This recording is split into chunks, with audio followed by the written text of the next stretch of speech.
নমস্কার, কেমন আছেন আপনারা সবাই? তো দেখুন, আজকে বৃষ্টি নেই, সকাল থেকেই বৃষ্টি নেই, রাস্তাঘাট একদম শুকনো। তো আজকে হচ্ছে সোমবার। তো আজকে যাচ্ছি আমি মন্দিরে। মন্দিরটা এখান থেকে আমাদের বেশি দূর না।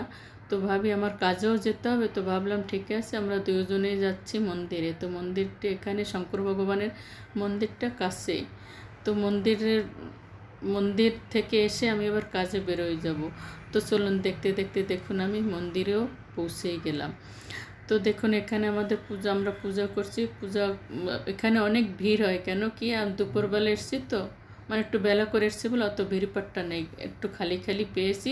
পুজোটাও তাড়াতাড়ি হয়ে গেছে।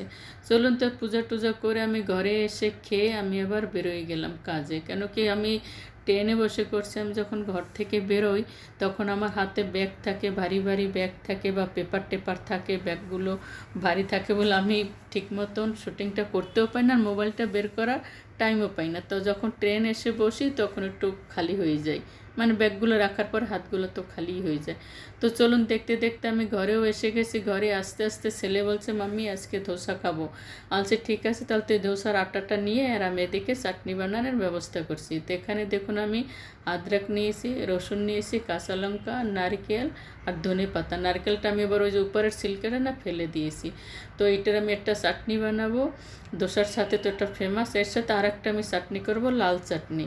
এটাকে বলে লাল চাটনি। লাল চাটনিতে কী লাগে আপনার, পেঁয়াজ আর রসুন হালকা করে একটু আমি ভেজে নিয়েছি, পেঁয়াজগুলো আর রসুনগুলো একটু লাল লাল করে ভেজে নিয়েছি। আর নিয়েছি আমি লঙ্কা, এতে ঝাল লঙ্কাটাও নিয়েছি, আর কাশ্মীরি যে লঙ্কাটা ওটাও নিয়েছি, কেন কালারটা তো একটু ভালো আসবে। আর আমরা যখন দোকানে খাই ওরা তো কালার দেয়, তো আমার কালার দেওয়ার দরকার নেই। একটু নিয়েছি টমেটো, ওটাও একটু তেলে ভেজে নিয়েছি। তো দেখুন, দেখতে দেখতে আমার চাটনি বানানো, এটা হয়েছে নারকেলের চাটনি, ওটা হয়েছে লাল চাটনি, আর বাটার দিয়ে আমি বানিয়ে নিয়েছি ধোসা। তো আজকে ভিডিওটা এখানেই শেষ করছি, আবার দেখা হবে। ভালো থাকবেন, সুস্থ